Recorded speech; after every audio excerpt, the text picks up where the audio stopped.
Cheese. Welcome back to the ultimate show on Demon FM, the prime show, the highest rated show, and the number one show in the world about mead and cheese. This is Mead and Cheese. Hello. Yes, welcome back. We are back for another session. We've got some exciting updates, which I will get into at some point shortly. But we have three wonderful guests here today. We have returning guest Jed. Woo! Whoa! Yeah, let's get it up for Jed. Jed's amazing. Me and Jed have just been chatting outside the studio for the last 45 minutes, and we've got a lot of interesting things also to say about filmmaking. And we also have, and I haven't really met either of you yet, but is it so? Todd's over there. Todd, hey, right? How's it going? And Ten. Hi. Yeah. So, how are you guys doing? Yeah, not bad. We were just with Corey at the pub just about 20 minutes ago. So feeling pretty good. Yeah, that's about it. Wait, yeah. I want to hear this story actually, because are you guys like what? Are you from Corey's course? Or? Yeah, we're from Corey's course. Okay, that makes sense. And how's that going? Do you want to go? Okay. Yeah, it's good. I'm not going to say too much. Yeah. But there's been some like controversy in some areas. Okay. Maybe when we play the music, we can hear a bit more about that. But yes, so you're both on international film production then? Correct. Yeah, we are. Yes, cool. I like that. I actually did that last year. I've finished now. So if you want any insider tricks, do let me know. But yeah, what's your first impression of Corey? Interesting character. Yeah. Very nice, funny, relaxed. Looks tired all the time. Well, what I thought. Are you tired all the time? Pretty much, yeah. I've always got a lot on, whether it's radio or the course or, being the chair of Demon. Likes to wind a lot of people up in class. Yes. Just doing that odd, just nitpicking at like other people's ideas, back and forth. But yeah, just the little things, moving chairs very, very loudly, going across the room, just irritating people. Drawing on the board. Yes. Oh, we did that. We did that all together, playing Hangman. Yeah. That was a good sesh. So, Jed, you were also on international film production last year. Yes, I was. Is this the internet? Hey, wait. Everyone in the studio, apart from the unspoken guest, was on international film production. I've just realised that. Looks like it. Yeah. Sorry, Dan, I interrupted you then. No, not a problem at all. Yes. I was just saying, yeah, I was. That's pretty much it. Yeah, so this is the international film production special then. I think so, yeah. 5 students. So I think we get our free guest to pitch something to us later. What, the ideas? Film Corey, idea. So Corey, you can pitch Batman again, and Ten can pitch what was it? The Sixth Sense. Sixth Sense 2 knockoff. Yeah, we have an original game on this show, which we're currently rebranding for undisclosed reasons. But like we decided it's come time to rebrand our original show. Yeah, but it's based off the game Pitch Storm. Yeah, there's this game. You can look this up on Google. It's by a card game company. I can't remember which one, but it's called Pitch Storm. Basically, you are pitching a movie to the worst executives ever, which are definitely us. We're definitely the worst executives because they keep jumping in and asking you really random questions about your pitch or putting their own ideas in that you've got to implement. Okay. And we've been playing a similar game for a while, haven't we? Yes, and just due to some recent events recently, we're having to rebrand that show, only very slightly, but that is nothing to worry about, because one of your challenges will be coming up with name maybe for this new game show. Yes, so Pitch Storm is by what game company? No? Yeah, because me and you... Yes. Skybound Games. It was There we this go. time last year when me and you actually discovered Pitch Storm, wasn't it? So Pitch Storm has been a thing for many years. Yeah, and we played it quite a lot at your flat before. Yeah, we did. We know that there's another show on Demon called the DMC. They have a game that's quite similar called Pitch Invasion. Well, Trademark Kieran Shea. Perhaps, yeah. Yes, so moving on. There'll be some other challenges throughout this show. There's also a news-based challenge. But yeah, we'll start with some light conversation. Some soothing conversation. Are you asking for a song? Are you asking for a little less conversation? Oh God! By Elvis Presley. Good. Coming up next on Demon FM. Welcome back to Mead and Cheese, where we are now going to be discussing short films. Do they have merit? I think they do. Well, I've made a few, so. But yeah, possibly I've just wasted all my time. Maybe they lack integrity. Maybe that's the question. But we have a whole room here full of people who are either about to make short films, embarking on that journey, and we've got an amazing director and cinematographer, and we've got a whole focus group here, and we're going to answer this question: are short films worth your time? This is what we are asking on the Demon News. Hello, and today we are discussing short films. There's been some claims going around that short films lack integrity and don't actually have any value. Tenzing. Yeah. What do you think of this? I think they are worth the time. I mean, me and Todd are currently working on something, and I think it builds your experience as filmmakers and stuff, and also promotes yourself. And the more you do, the more experience you get. Whether it's a small thing or a big one, you still promote yourself as a filmmaker. So I think they're very much worth it. And it's sort of you won't be able to get you won't be able to go into a feature film without short films. It's just not possible. I had a friend who once said to me that every film he makes, and this is short films, he said it's a stepping stone towards making a feature film. Exactly. You can. One of the things about short films is you can make them quite fast. You see, I get the argument that short films are a stepping stone to feature films. Yeah. But I also think short films can just be their own thing. Yeah, of course. I'm not saying that they can't be, but I'm saying you're I don't know. You're making a very it's almost good because you're making such a very focused thing, and you can really learn about a genre if you can pull it off in 1 minute. Yeah. But we spoke in class before about short films that went on to be made into feature films.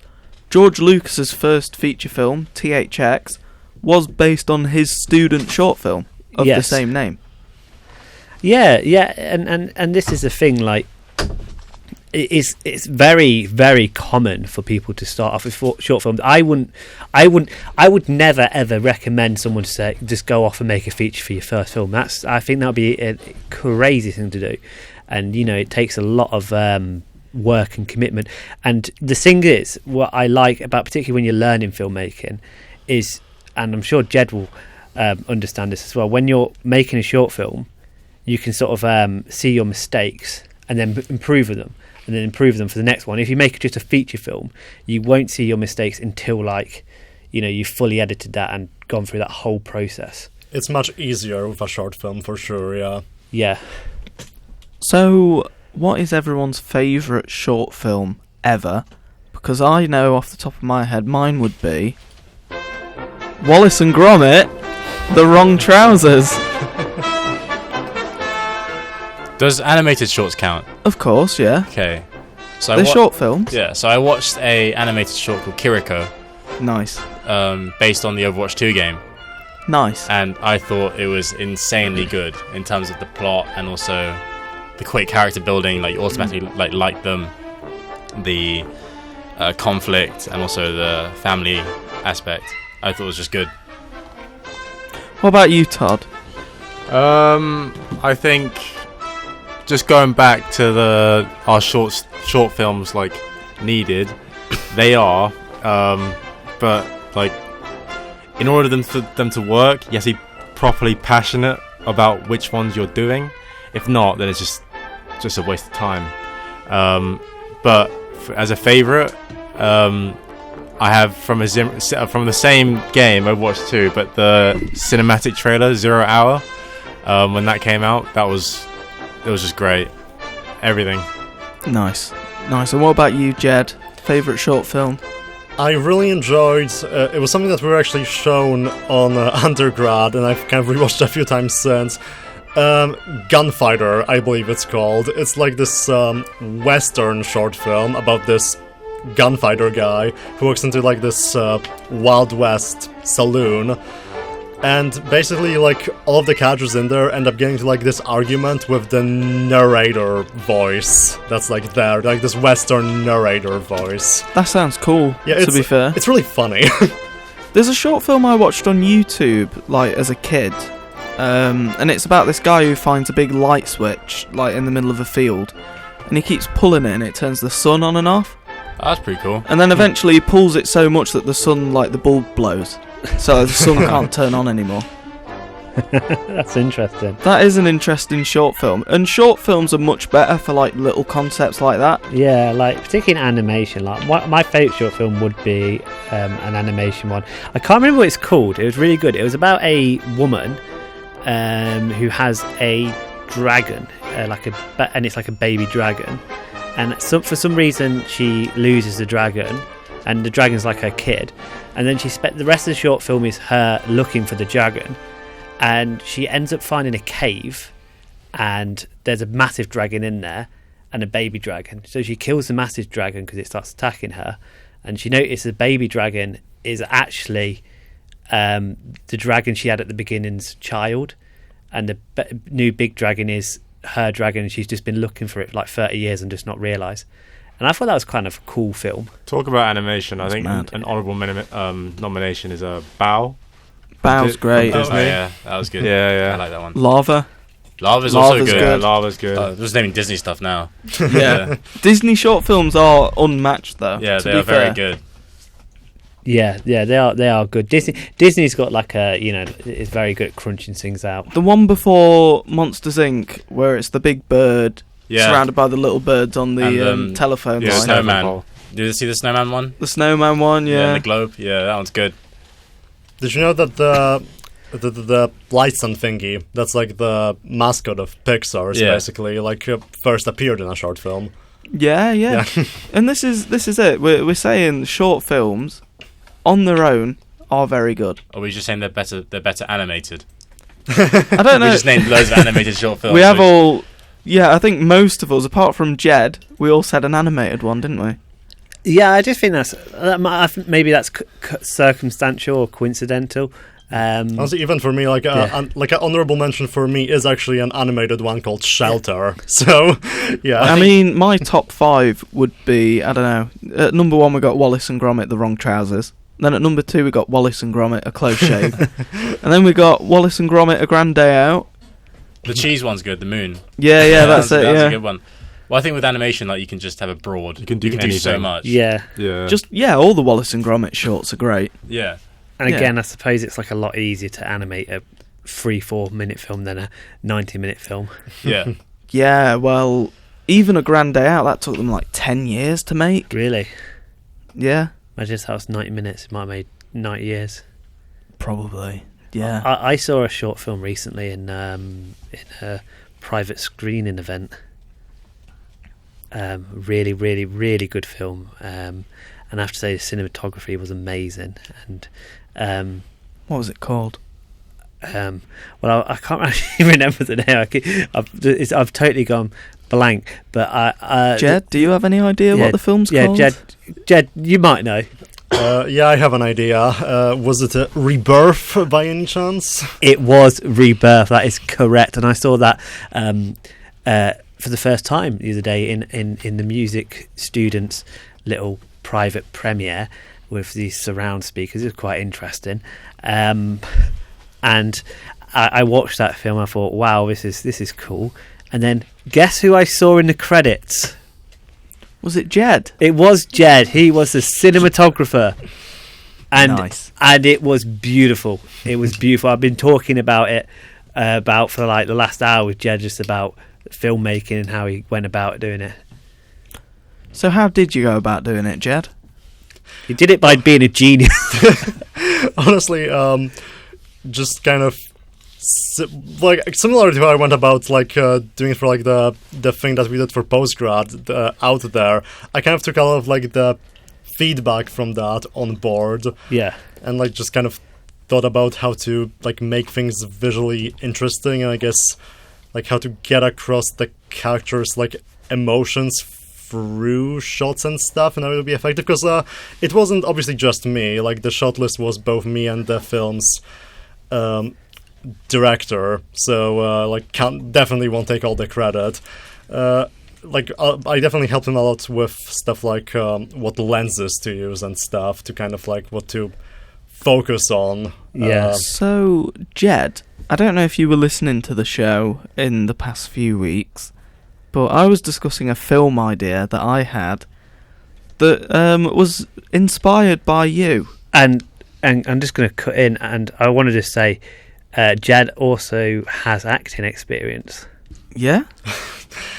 At one point, there is this like bloody hand that like bursts through the cat door in the film.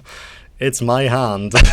He should win an Oscar for that. So, I think I've told Ten and Todd about this film idea as well. Is it Batman 4? It's not Batman 4. Okay. It's an idea for a film called Jolly Electronic Dude, Oh, yeah, or okay. J.E.D, J.E.D.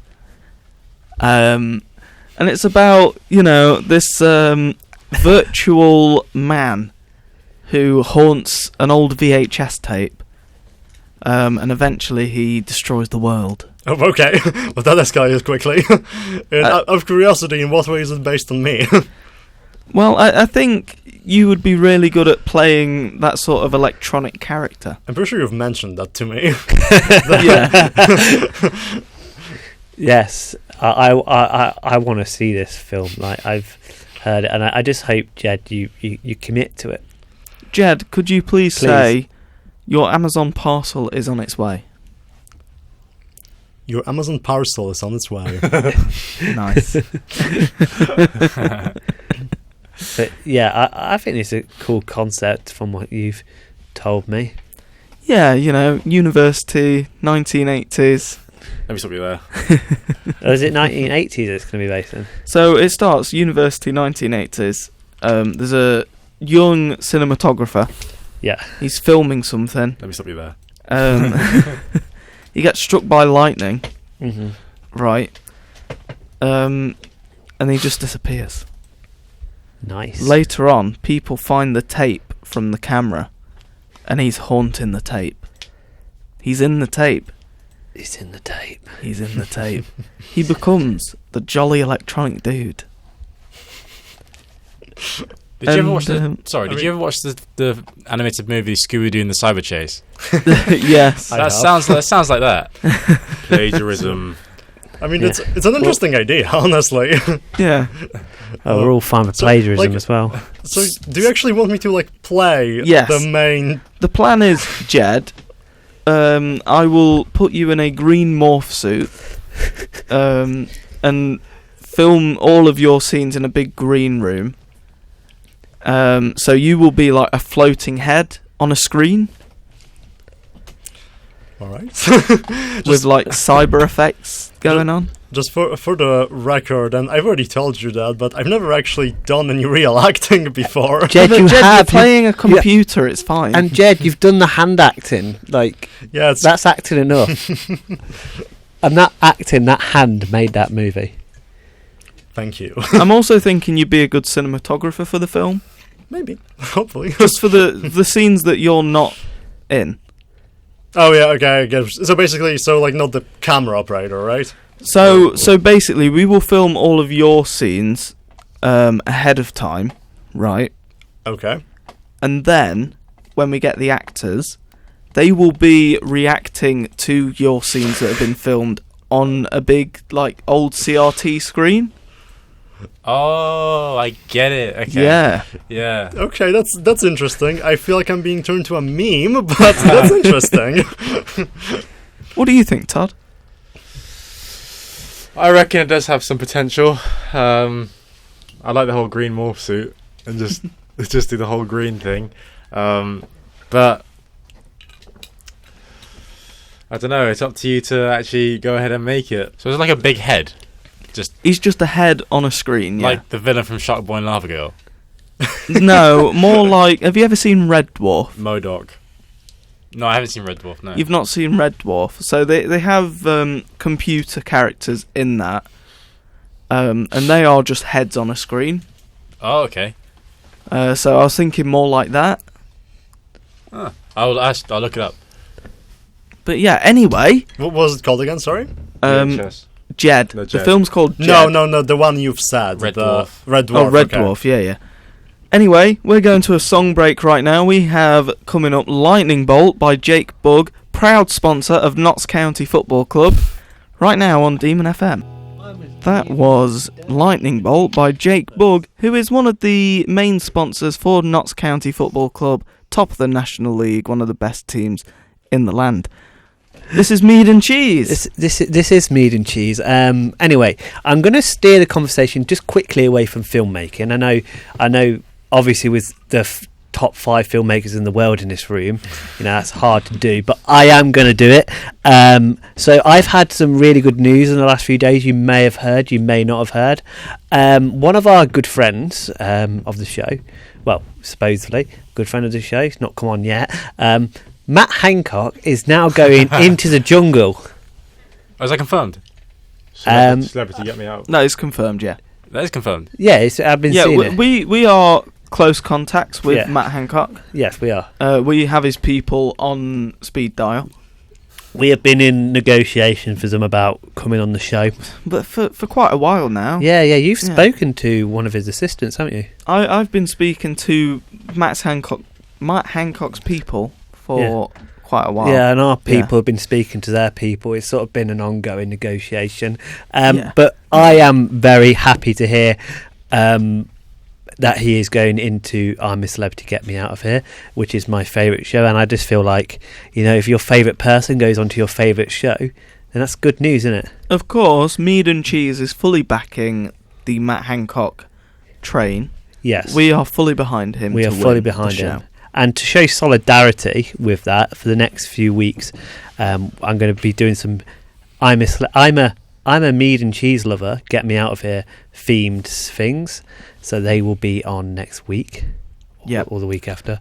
While we're here, we should ask everyone in the studio, what is your favourite cheese? Yes.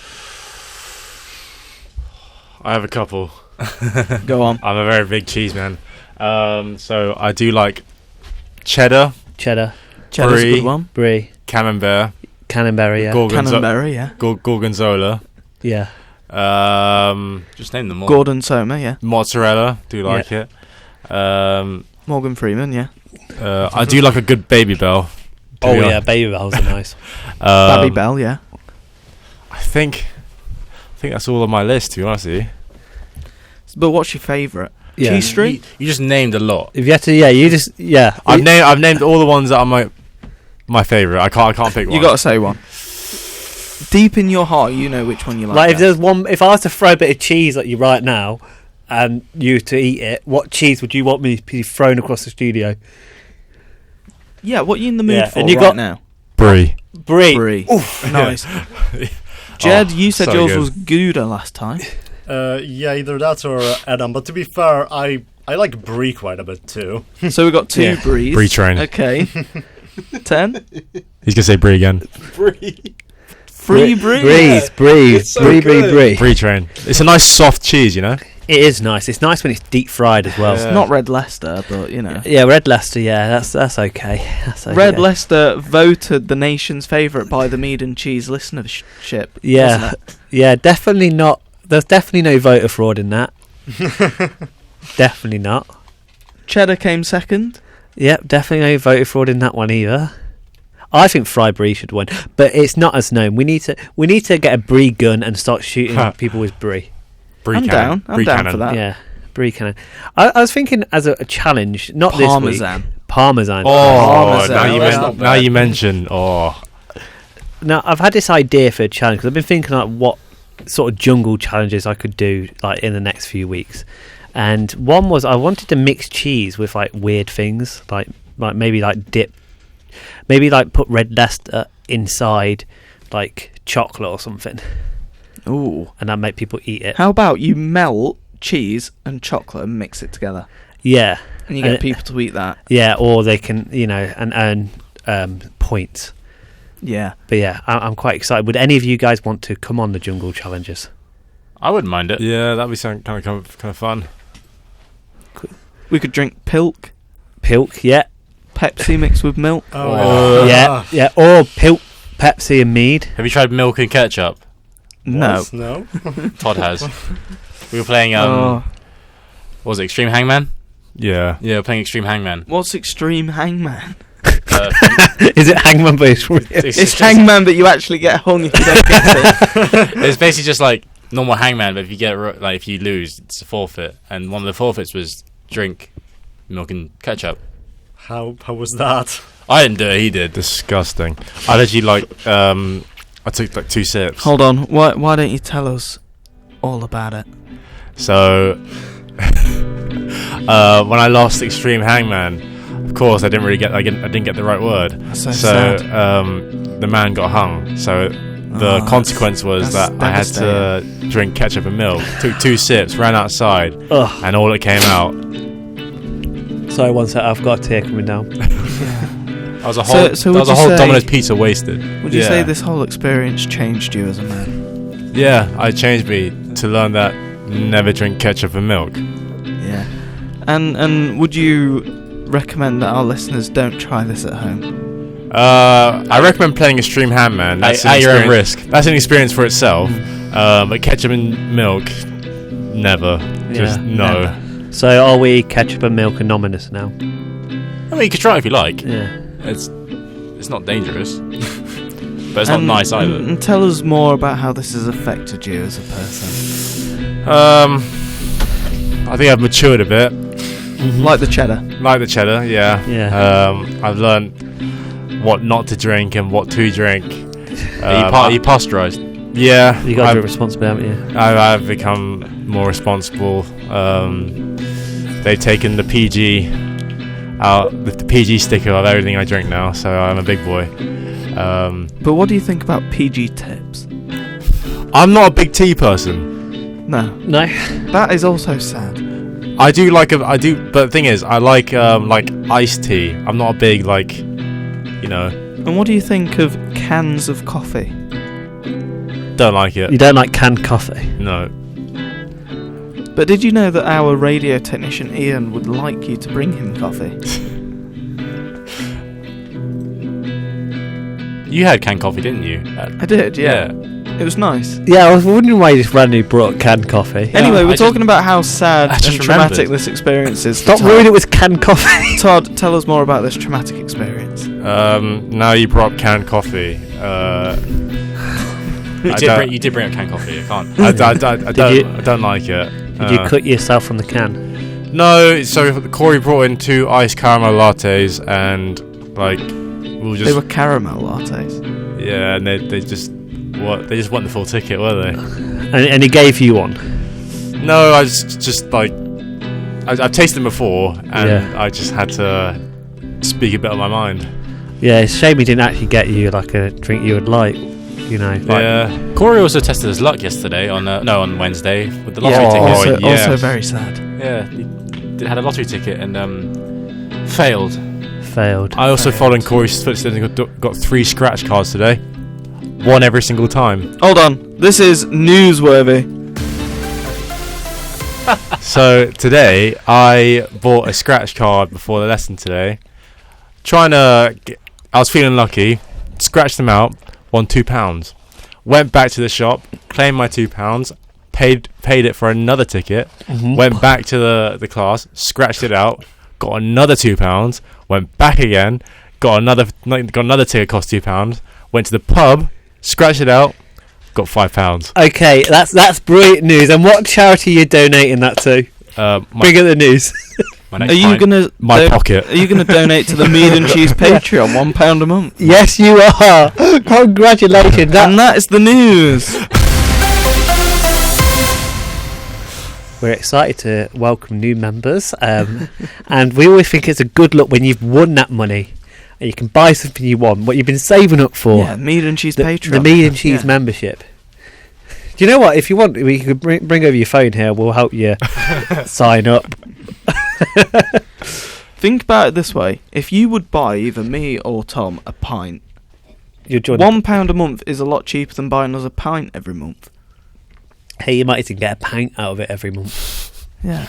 Might just come into your lecture one day and say, here you go, man, here's your pint of ketchup. Anytime you want to get me a scratch card, feel free. I'm a lucky boy. Yeah. Don't give it to Corey because it'll just go down the bin. But yes, that is very interesting. I'm glad our Patreon base shows. But also talking about sort of like popularity, our listeners are actually up this week, which is good to hear. But they are listening for less time. I mean, this is like the complete opposite of what we had before, where listener figures were down, but they were listening for more time. Yeah, so we got to really try. It's hard, you know. I like to think we're a show for everyone, and I really want to bring more people in. And I hope these people who are coming in today will listen for longer. Exactly. So maybe next week there'll be less listeners. Next up, we have another song by the Nethercots. It is "We Come From Knots" by the Nethercots. Welcome back to Mead and Cheese, where Hello. me and Tom are now going to talk about the days that we've had today. So, Yeah. Tom, what did you do today to start your day? What did you have for breakfast? Oh, I actually started breakfast like a king today. I had a steak. That's weird, you know, because I had lobster for breakfast. You had a lobster. I went out, Yeah. right, to Bistro Pierre, Yeah. and I had a lobster dish for breakfast. Have they started doing lobster now? Yeah. Oh, I've Yeah, got to yeah. go check that out. Yeah.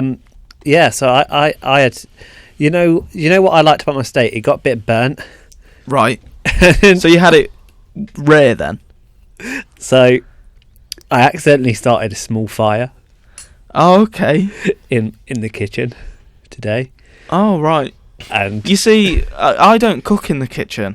I start a little campfire in the bathroom, yeah. and I cook my breakfast in there. Oh, do you? You know, the Yeah. funny thing is, I'm not even 100% sure whether or not you're joking. I don't think he is. I think he's totally telling the truth. Yeah.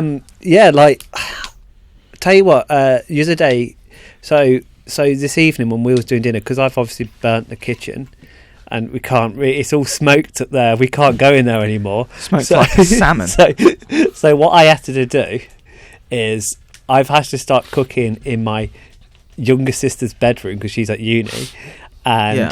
I got one. So of them. you're making campfires as well? No, not campfires. I'm not crazy. I've got a barbecue, but obviously we put it right near the window. Yeah. Open up the window, and we've got barbecue, and we barbecued some burgers and fish fingers, but the fish fingers fell through the little metal bits. And do you Yeah. know what happened? That caused another little fire this time, and my sister's teddy bear, because it was near the windowsill in a teddy bear, it fell onto the barbecue. Right. So you were doing it on the window, and Yeah, the like teddy near the bear windowsill. was on the This windowsill. is your student Yeah, sound. we'll stop the Demon so- FM. Yeah, so I was barbecuing in my sister's room because we can't use the kitchen anymore because of the burn, and because my sister, because the window was open, it made the teddy fall over because of like a little wind blown, and my sister's teddy's now got like 2 legs burnt off it, and it's her Wow. childhood teddy. I feel awful. Have you told her yet? Oh, well, I told her, and luckily enough, though, she actually won £100 on a scratch card today. So, Oh, wow. so she wasn't. So she was feeling really good. That's the best time to tell someone. Best time, yeah. And then Because so it's Todd here won £5 on a scratch yeah, card. so she won a lot more than Todd. She won this £100, and so she cashed it in, and it went into a bank account.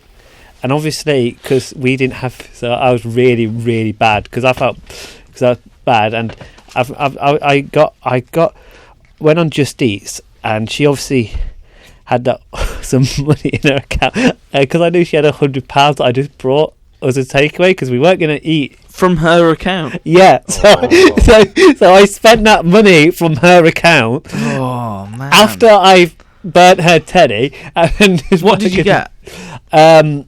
Chinese?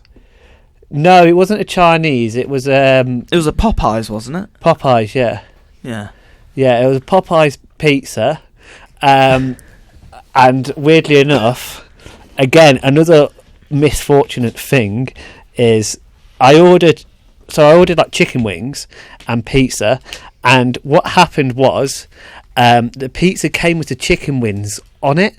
I don't know if that's ever happened to you guys, where you've actually... Oh, chicken wing pizza's weird, because you bite into the pizza slice and you just get a little bit of bone on it. Yeah, so obviously I wasn't going to eat that, so I removed all the chicken wings, but I actually... obviously... Have you ever had boneless wings? Because after I had my breakfast in the bathroom, yeah, I went out, ran into my good mate Idris Elba. Yeah. And he said that I should go to this place called Pepe's because they do boneless chicken wings. Boneless chicken wings. Wait, I'm sorry to interrupt. Do you have like a friend that you call Idris Elba, or are you just making something up?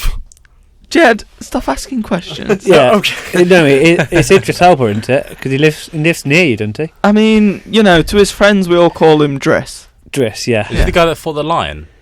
And that... Idris Elba. Yeah. I mean, me and him once fought a lion. Yeah, you did, didn't you? Yeah. But, right, so, funny story, actually. So, Corey has done, last year, he did some work experience in London, because, he's on performing arts degree. So, part of that was going into London and learning from him. This is how he became friends with Idris Elba. Well, it was Croydon, but yeah. Yeah, so, I wouldn't want to mix things up. But yeah, so he went to Croydon, and he was with Idris, and I came along with him because I had a reading week on the Masters, and Corey hadn't ever been to London before, and I fancied a trip up and Croydon. Yeah, Croydon. Sorry. So we went to this like big studio in Croydon, where Idris was doing his workshop for young actors dangerous actors who might not be able to get into the industry because of access. And it turns out it was for people who were wheelchair bound, weren't it, Corey?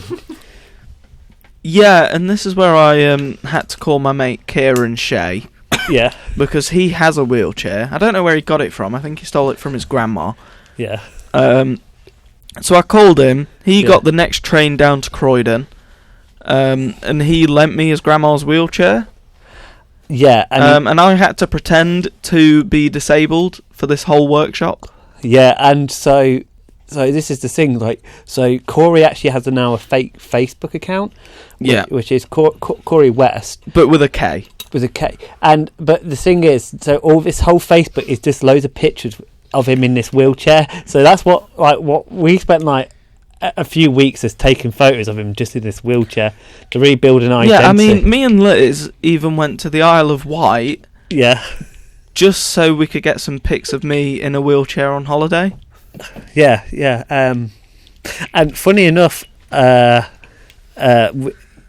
actually messaged me this, and I got the first plane to the Isle of Wight. I mean, I made Liz push me around, didn't I, Liz? While we were there. Yes, yeah. I saw like one of them. Corey was sending me Snapchats, and he's like, "Oh, Liz has just pushed me up this hill," and he kept saying, "I can't break figure.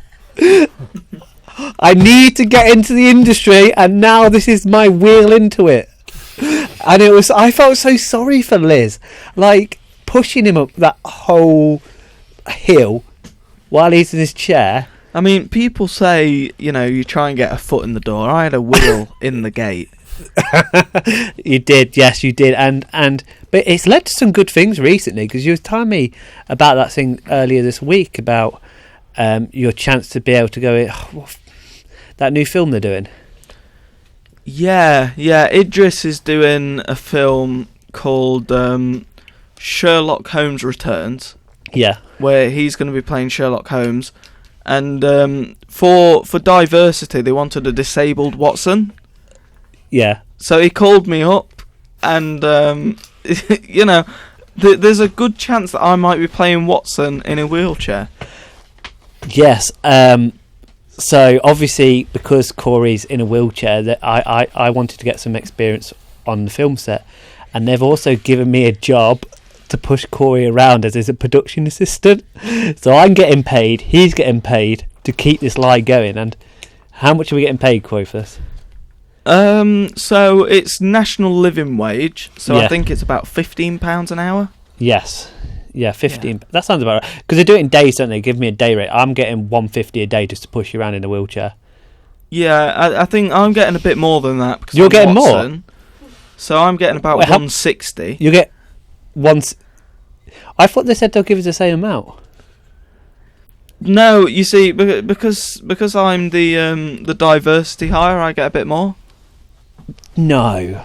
I'm going to have to Yeah. write them an email about that. That's well annoying. Why is it? Because because you don't actually need a wheelchair. Yes, Can I I have do. right? Split that tenner with me. That extra tenner. Split it with me. 5-5. No. Why not? I mean, we spoke about this over dinner earlier Mhm. when we got our train to Nottingham to the Red Hot World Buffet. Yeah. You know, and we were sat eating over jelly. Yeah. And I said to you then, I'm not going to split the money with you. Sorry. Yeah. I wanted to redo that conversation we had about the money back on air, just for the benefit. Of the What was your favourite jelly? Mine was the Peanut- prawn flavoured jelly. I like the peanut butter jelly. Yeah. The That's problem with the weird. peanut butter jelly, they use real peanuts. And They use real prawn in the prawn flavoured as well. well, yeah, but they mix that quite in well. But with the peanut one, they're still a little bit. They don't grate the peanuts down enough, I don't think. So I got a bit of peanut stuck in my tooth. And Yeah. and funny Yeah, thing yeah. is, you know, when I went up to get some cauliflower cheese jelly, and a bit of like the peanut stuck in my tooth fell in the cauliflower cheese jelly, and I was about to get it out, and then some old like lady came up and she had some of that jelly, and I saw her eat that bit of peanut what been in my mouth. So I feel really sorry for her. You know, I had a dream I hope last she didn't have an night. allergy. I had a dream last night, and you know, I was walking, and suddenly there was this angel that Yeah. came down, and I said, you know, I could barely make out what the angel looked like, and I said, "Oh, you're an angel, are you?" And the angel went, "Yeah, mate." and I said, "Oh, what's your name?" And the angel went, "Todd Oliver." Right, no, this is a funny story. You had the same dream? No, not the same dream. So me and Ten and Jed actually we actually went out. It was a night. I don't think you remember seeing me. We were quite drunk. I'm sure it was you. Yeah, I think I remember like a little bit. Yeah, a little Yeah. bit. Like a And little bit. Jed, yeah, and what we did, we got this projector, right, Right. And you projected Todd? into your flat. Oh, maybe I Because I wasn't broke dreaming. in. Someone let us in. So yeah, I forgot to tell you totally about that. Maybe I wasn't dreaming. Because, Todd, I think you said to me, you lack integrity, but you can be better. What did it look like? The figure? An angel, mate. The figure, I don't know, it was like Todd, but he had, you know, a really, like, hairy chest. And he had bat wings. You talking about Batman? And when he looked in the mirror cracked. Yeah. But there was a little bit of the mirror where he was still smiling at me. Oh my god! Sounds increasingly angelic, yeah. Sounds a bit plagiarising of my story. I would never. Have you heard about Jed winning an Oscar yet? We were there at the Oscar ceremony when Jed won. Yeah. Jed won an Oscar for. And I think 10, you were nominated as well. I was. Yeah, I was. Todd, you weren't there because, you know, you lack integrity. Yeah, Todd lacks In your integrity. He did plagiarise a film, to be fair, so Yeah, they did spot that out. yeah. But 10 and Jed were there. Hmm. And 10, I think they said that your film gave them Sixth Sense vibes, Yeah, but it was original enough that it wasn't. there was a slight twist that it wasn't Sixth Sense, but I was almost tempted to call it Sixth Sense 1.5. Yeah. Corey, I think you had a when you were at the Oscars, you pitched your idea to Christopher Nolan about this young boy who who found 2 people unconscious in the alleyway. One person unconscious. I feel like that's a lie. And then at the end of it, he finds a cave and with all this like secret tech in it. That never happened. And he ended up calling him Batman. That's a lie, isn't it? Yeah, And That's not true. Christopher Nolan said, "Right, why are you plagiarizing my story?" Oh no, you called him Woos Brain, didn't you? Woosed brain. No, that's a lie, isn't it, Tom? And Corey just started tearing up in the little corner, saying, "Oh, Why are you making up lies, Todd? Why are you lying? so much potential." So I want to reveal that me and Tom, when we went out, we decided we'd play a game with you, that we would just tell nothing but lies until one of you said you're lying, and you would get the point. But none of you did that. You're lying. I figured you were lying. I just let it happen. Yeah, I'm just playing along with it. So the first round of Tom and Corey lying, no one won a point. No. But that was I quite enjoyed that. It was fun. Yeah. It was fun making up stuff. What was the first lie? 10 minutes. The first lie. Yeah, The whole thing was lies. Everything we've just said since we've gone back I in can tell because the Idris Elba thing just sounded sketchy. is a lie.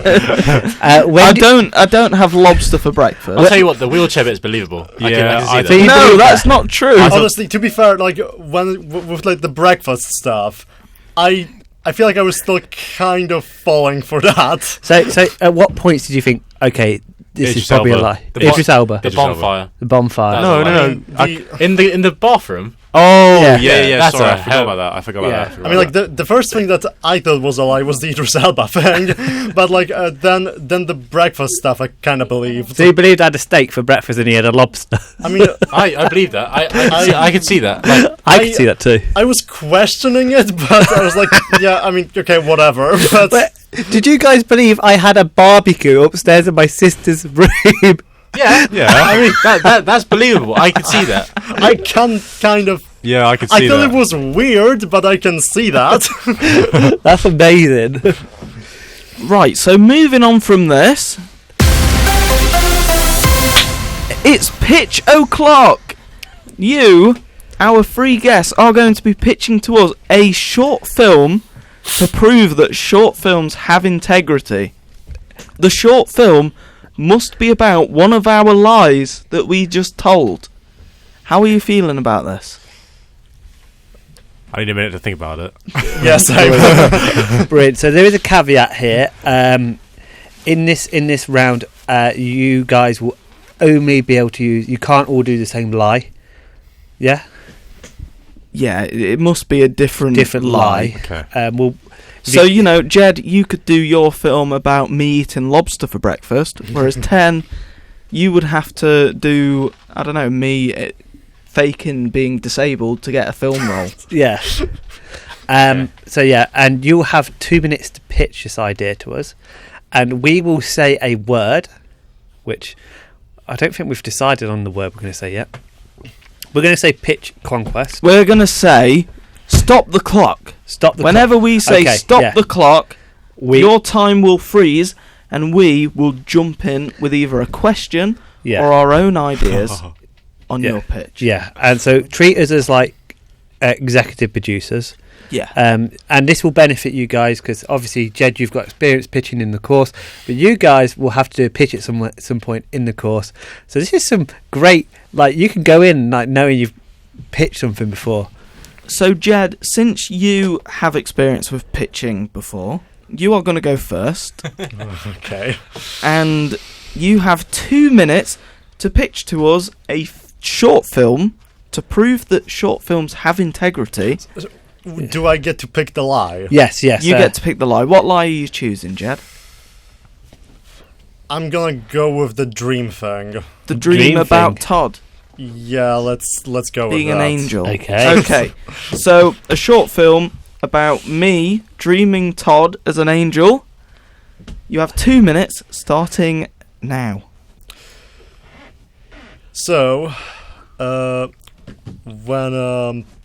Stop the clock! okay, that was quick. Who's playing Todd?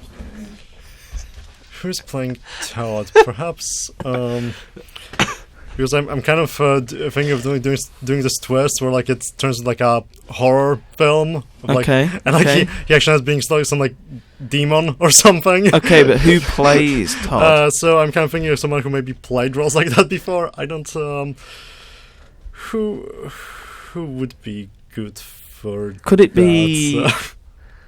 John Cena? Matt Hancock. You know what? Let's go with John Cena. John Cena as Todd. Okay, your time continues.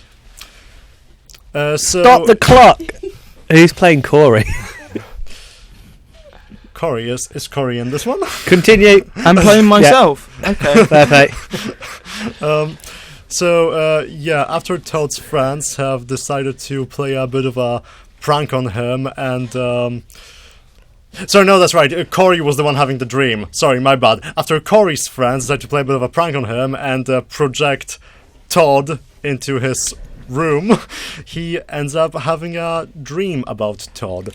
Initially, Stop the clock! Todd is played by John Cena. Yes. Can I see Todd? Oh, okay, I get it. Yes, you can see Todd. It's a bit of a bit different to how John Cena normally is, but yes. Am I the only one who can see Todd? This version of Todd, yes. The Ooh. angel/demon thing version of him, That's yes. interesting. Okay, your time continues. So it's... Stop the clock! There is a bottle of Pepsi next to my bed. This short film has been paid for by PepsiCo. And they have said that I must drink at least 2 gallons of Pepsi during this film. Obviously, 1 bottle isn't enough to fill 2 gallons. So, at what point in the film am I going to get more Pepsi? Well, I mean, first of all, I kind of think that chips away like the film's integrity. First of all, but second, maybe like at some point you wake up and like you decide you're thirsty. Because, you know, people usually drink Pepsi in the middle of the night when they wake up like this. Of course, and, yeah. It's that's kind of where you realize that even when you're awake, you can still see Todd, and that's where it kind Ooh. of takes a turn for Yeah. the horror-y. Okay, your time continues. So yeah, initially it starts off kind of nice. Basically, just sort of hanging out, just sort of getting a few drinks, just like everything's normal. And then Corey wakes up, and again, the whole Pepsi thing happens, decides that he's thirsty, and then he realizes when he goes back into his room that Todd is still there. Except this time, now he can't see him anymore. It's just like all in the, like he's like in the shadows or something. Corey starts like speaking to Todd, asking if stuff like, "Hey Todd, is that still you?" Stuff like that, and Todd replies, "Yeah, it's me, but there's something weird with the voice. It's a bit flat, a bit emotionless, a bit distorted." Then Corey walks over to Todd to kind of see him better, and it turns out that it's actually some sort of a monster who is here to... Stop the clock! Okay, yeah, thank God. What kind of monster? A monster. Let's say maybe like some Freddy Krueger type that like goes around like killing people in their dreams. Stop the clock. Can there be implementation of time travel in this story? What kind of an implementation of time travel? You must include time travel in this story. Okay, well, maybe that's going to be Corey's ticket out of the situation. He's going to go back in time to stop the three friends from earlier from projecting Todd into his room, because that's how the monster got in somehow. Ooh. By making use of the dream thing. Okay, you have about 10 seconds left. Your time continues.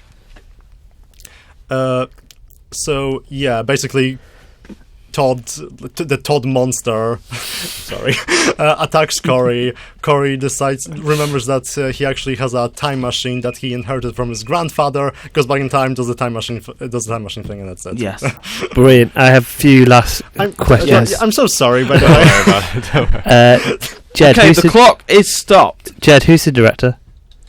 Who's the director? Let's say Stanley Kubrick? No, not Stanley Kubrick. Let's say M. Night Shyamalan. Okay, It seems like a very kind of M. Night with the whole time travel plot twist. You know, I think M. Night Shyamalan could possibly like. It seems very much like up his alley. Brilliant. And who is the? What camera are you filming this on? Let's go with the Black Magic. Oh, very good, very good. To make it look good. The Black Magic Mini? The Black Magic Pro. Let's say the Black Magic Pro. Okay, he's a pro. He wouldn't use a mini. Okay, so that was a very good pitch, Jed. Very good Yes. pitch. And so Very good first pitch ever of Pitch O'Clock. yes, the very first pitch of this original game. Todd and Ten, how are you feeling about pitching? All right, to be fair, I've got a story planned out. Todd, Who was born first? Todd. Todd, are you going heads or tails? What face is the coin facing up now? It's facing tails up right now. Whichever one you pick, if it lands on that, you will go first. Tails. Tails. Landed on heads, so 10. You are the next person to pitch. Please don't take my story. Which lie Thought of one. are you going for? The Oscars one. No. The Oscars one. Yeah. Is this where Corey's losing the Oscars Yeah. and crying? Yeah. Oh, okay. Remind me of the Oscars lie again. So, this is not my pitch, is it? No. Okay, so me and Jed are at the Oscars. You're at the Oscars as well. I'm nominated. He's won it. You've pitched J.E.D to Christopher Nolan. And it's Batman. it's Batman, basically. Yeah. And then you start crying because he doesn't like it. Okay. You have 2 minutes to pitch your short film that shows that short films have integrity. So, Starting now. in the Oscars, me and... Stop the clock! Oh, Who plays Christopher Nolan? Christopher Nolan himself. And who plays me? You. And who plays Jed? Jed. And who plays you? Simu Liu.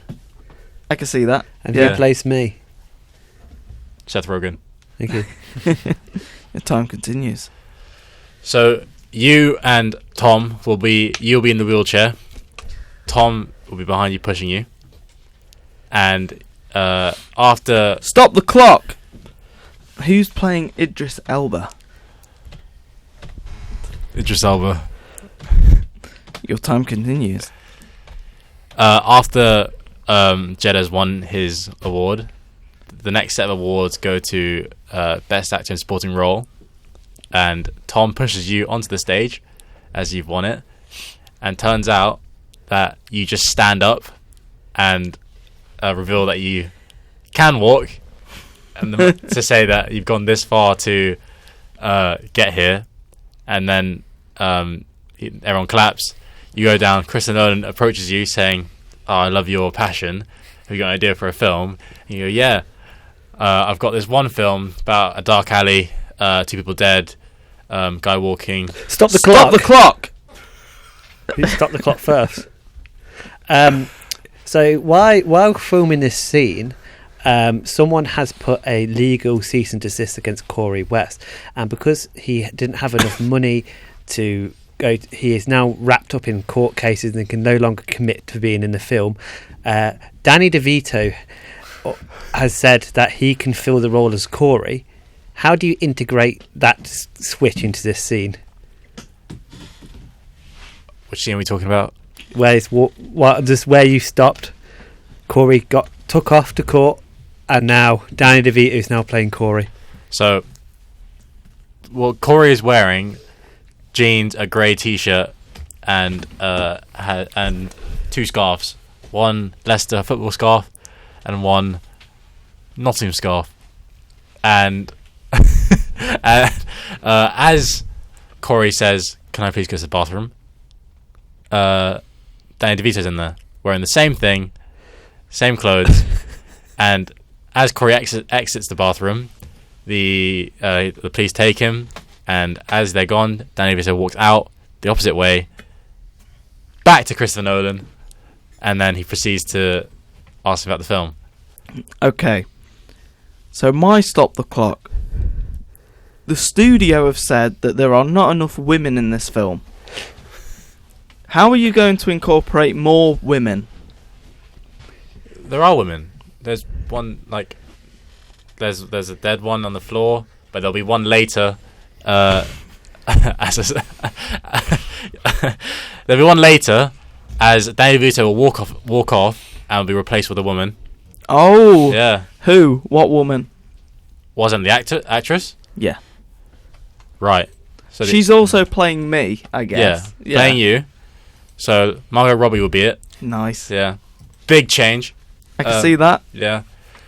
So she comes out and explains the film, saying, "There's been a change. The person who has all the gadgets is now a woman. She has a big cave. Yeah. And Kristen Nolan says, I think I've done something before. I think it's called Batman. Yeah. And then Margot Robbie's version of you said, no, it's not. It's just called The Dark Knight. It's not Batman. It's just called The Dark Knight. So yeah. And he goes, no, I think I've done that. Please go away. And then she or you goes to the corner, starts crying. Stop the clock. Jed has ran in and tackled Christopher Nolan to the ground because he wants to take this film idea forward. What happens next? Jed has duct tape in his pocket, tapes Christopher Nolan's mouth, shoves him in the locker room, dresses like Christopher Nolan, and proceeds to say, yep, green light, let's go. We will call it Batman 4. I love that. I love it.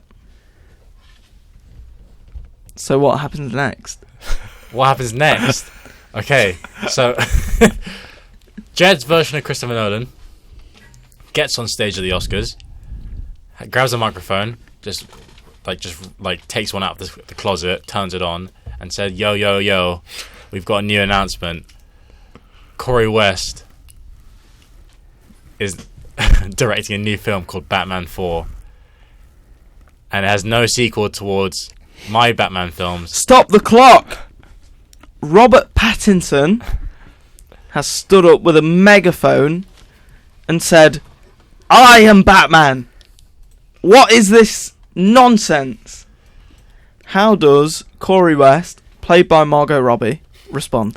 He says, no, you're not, you're Cedric Diggory from Harry Potter. A great corpse. Yeah, literally, great corpse.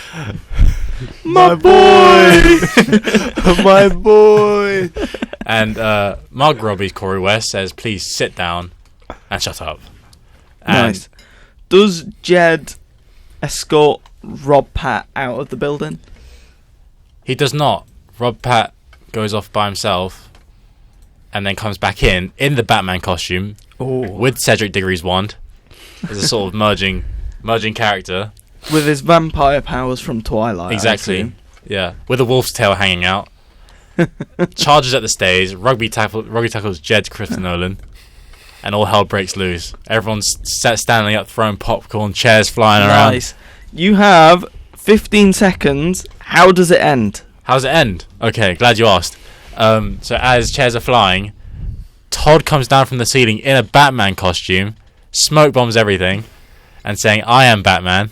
Proceed with the movie. and then is that it? Yeah, That's it. give you last sentence. Conclusion is Yeah. that Jed's Christopher Nolan says, right, Todd is our new Batman. Goodbye. That's drama. That's 60 there. So me, played by me, and then by Danny DeVito, and then by Margot Robbie, has been shafted in favour of Todd.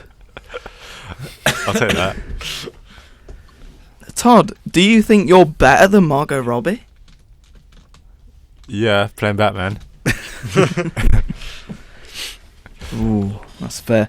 Todd, you go last, which is, an interesting position in Picture Clock, because you are the freshest in the audience's mind.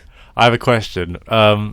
So mine was also about the Oscars, but mine's not towards Corey. Mine's towards Ten and Jed. No, you can't do the Oscars. We're really sorry. You could tell us the idea after. Okay. I'm just going to make one on the spot. Yeah. So which lie are you going for? I'm going to do the steak and the lobster one. The steak and the lobster lie. So Yeah. it's me having lobster for breakfast. And me having steak for breakfast. Yeah. Right, okay. Okay. Cool. So you're pitching a short film to prove that short films have integrity about me eating lobster for breakfast and Tom eating steak for breakfast. Okay. Your time starts now. So it all starts by a side by side. It's always going to be side by side. So it's going to be you're going to see both of your lives. Stop the clock! Who plays me?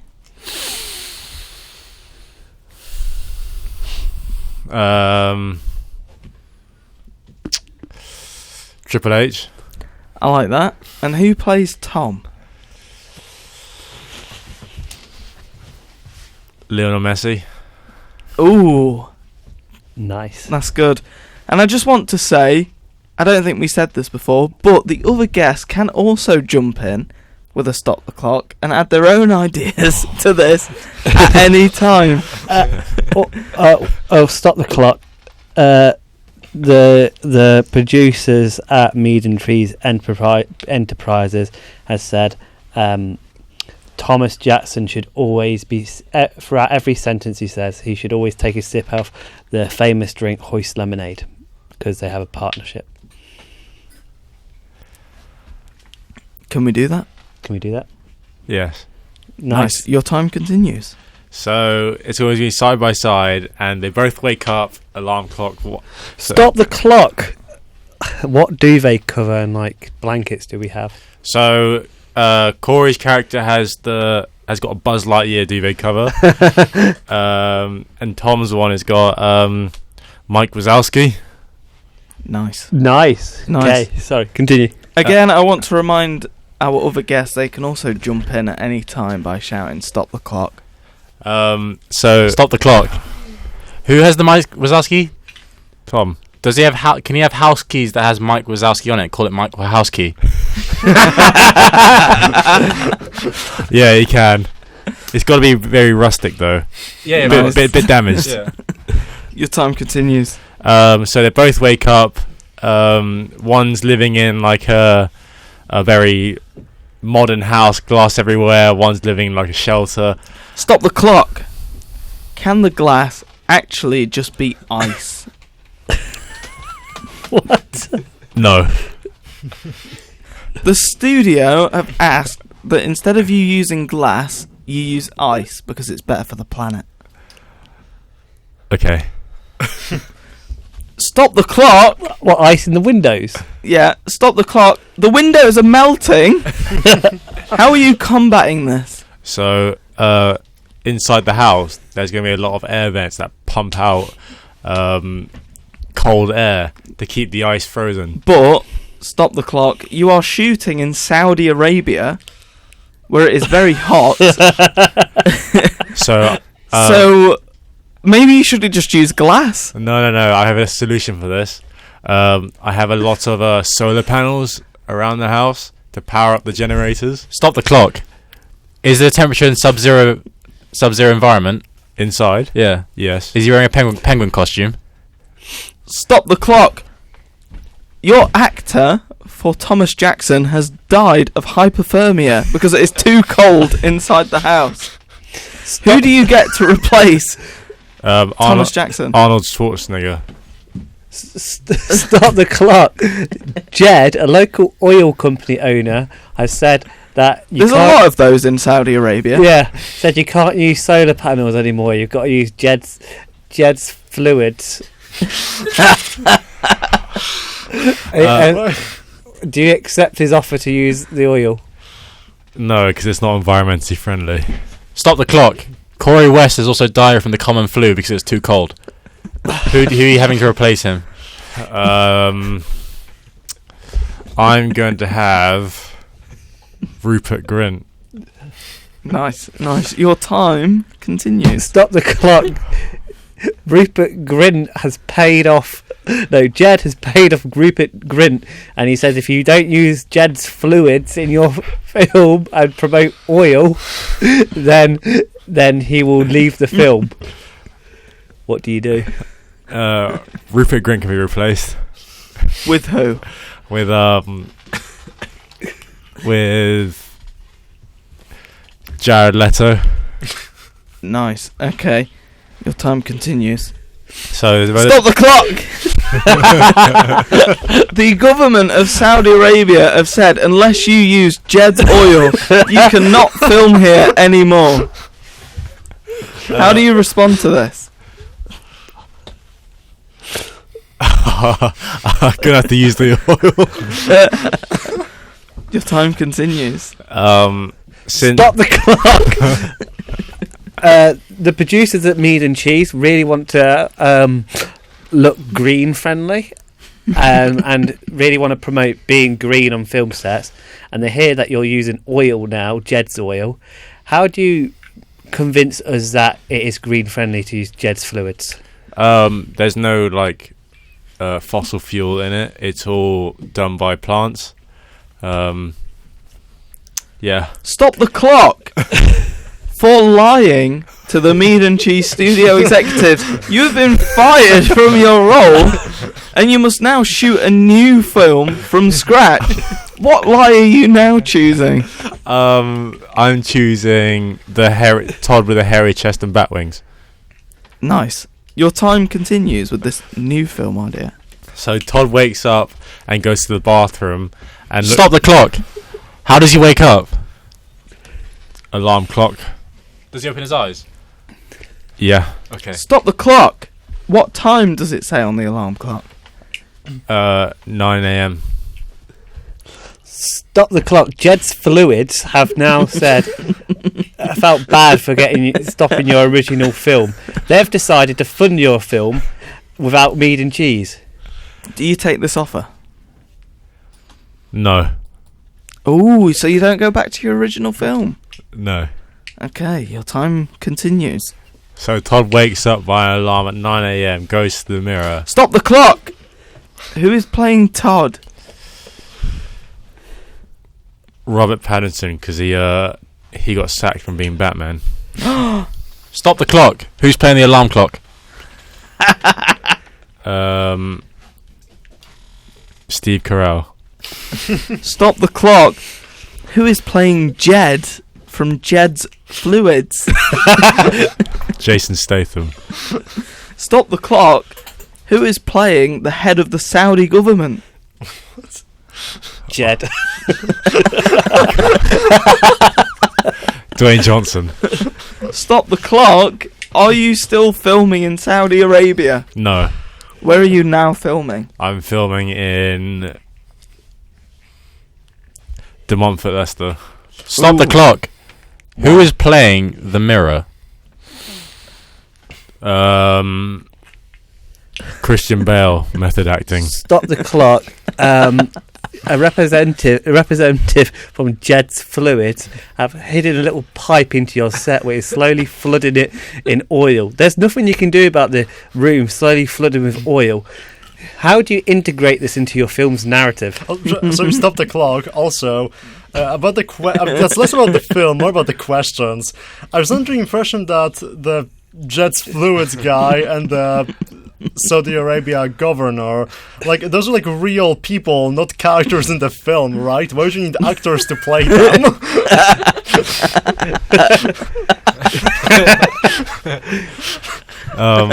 I'll The integrate. film's very meta, Jed. I'll integrate the oil, as in when the oil rises, it'll go into Todd's pores, and that's where he grows his like numerous amount of hairs on his chest, and then the bat wings form on his back.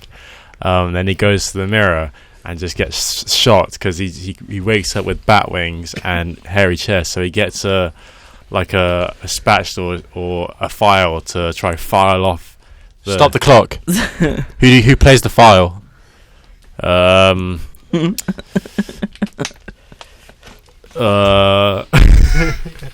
the clock. Would you say that Jed's fluids are good for the soul? Yeah, they give him bat wings. Kind of like Red Bull, I guess. Your time continues. So he goes to the mirror, scrapes off the Stop bat. the clock. You never said who played the file.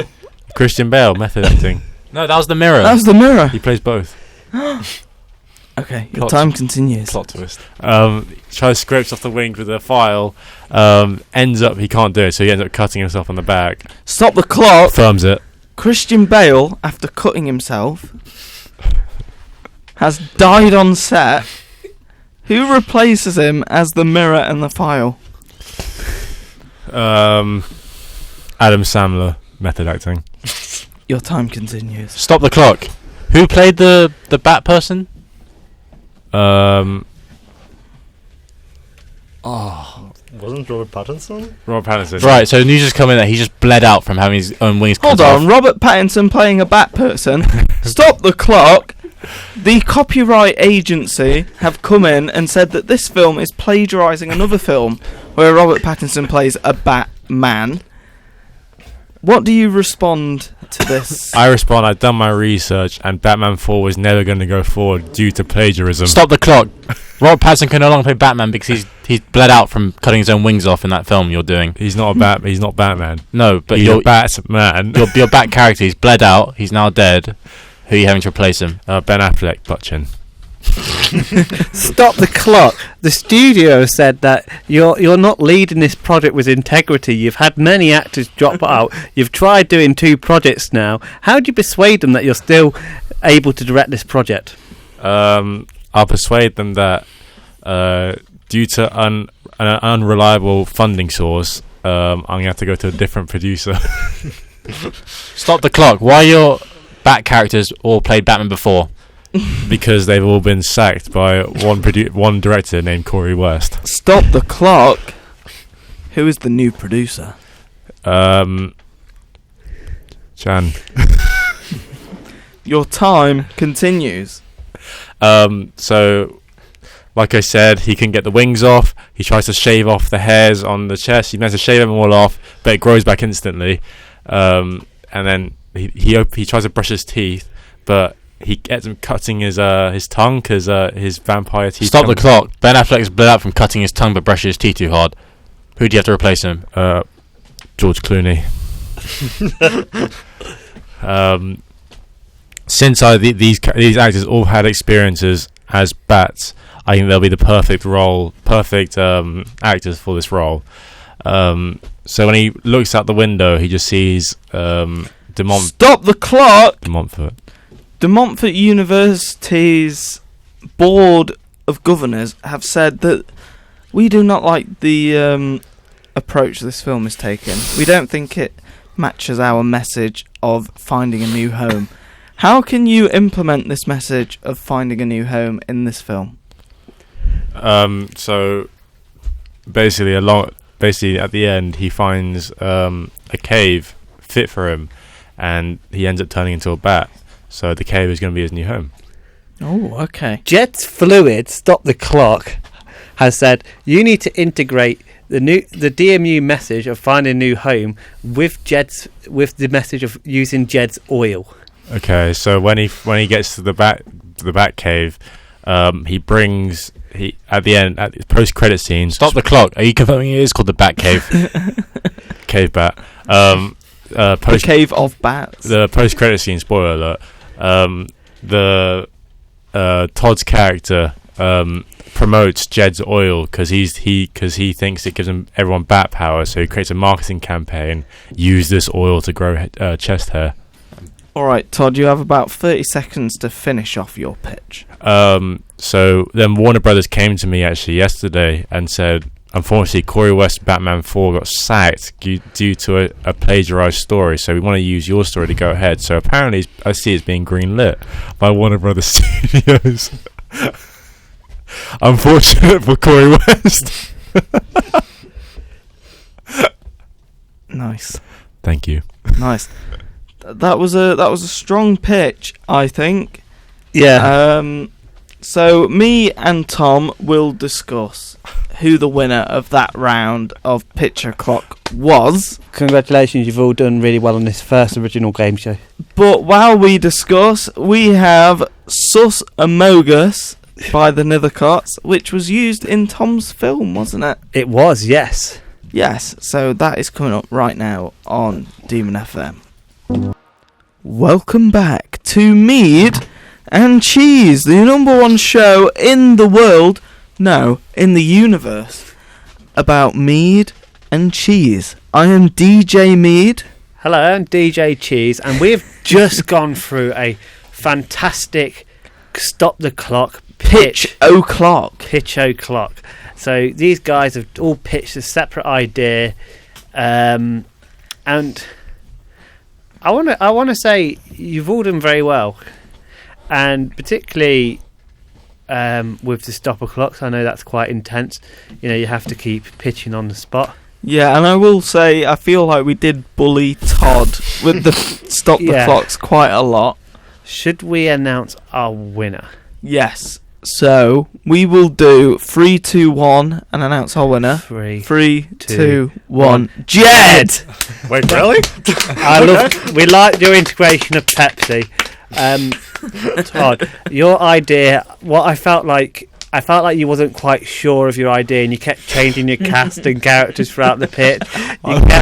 You actually at one point went against your own storyline and changed it. And I feel like if I was pitching something, I feel like I would, just stick to one idea, stick to one cast. Exactly, it lacked integrity. Yeah, because it makes the pitch uncertain.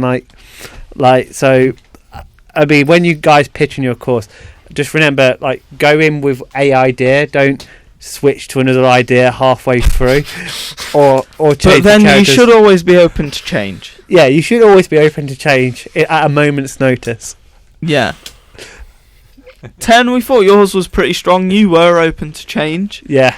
You changed your casting choices quite often. Again, at the executive's demand, and I thought that was quite good.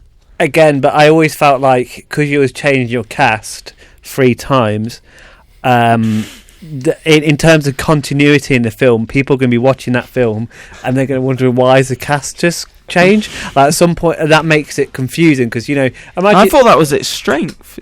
See, that's the thing. I don't think it was so broad though, because imagine watching a scene and all of a sudden Corey becomes Danny DeVito, then Margot Robbie. Yeah, but and it's more paperwork for the producers. Explained that in the film by having Danny DeVito to replace me in the toilet. I like the Danny DeVito replacement. I will give you that. Although, but the Margot Robbie one was just. I feel like stick with don't overdo the thing. I liked it. But yeah. Jed, you are our winner of Pitch O'Clock this week. Thank you. So Pitch O'Clock is an original idea of Mead and Cheese Enterprises. It is, yes. It is an idea of our own. I really like that one. I think they did have it hard because it had a lot of pitch attacks, which they had to. I thought everyone did really well of reacting to them on the spot, and we came up with some good, interesting ideas. But what was your guys' experience? Did you guys like the show? Yeah, it was really good. It was nice. It was fun to just think on the spot when new ideas just go in. Let me stop you there. But yeah, it was really good. I mean, I did enjoy it. I had a good idea in my head, but I was already taken, like the lie. Yeah, I wanted to hear what. Could you briefly tell us what that idea was? Yeah, tell us briefly. So basically, what? Stop the car.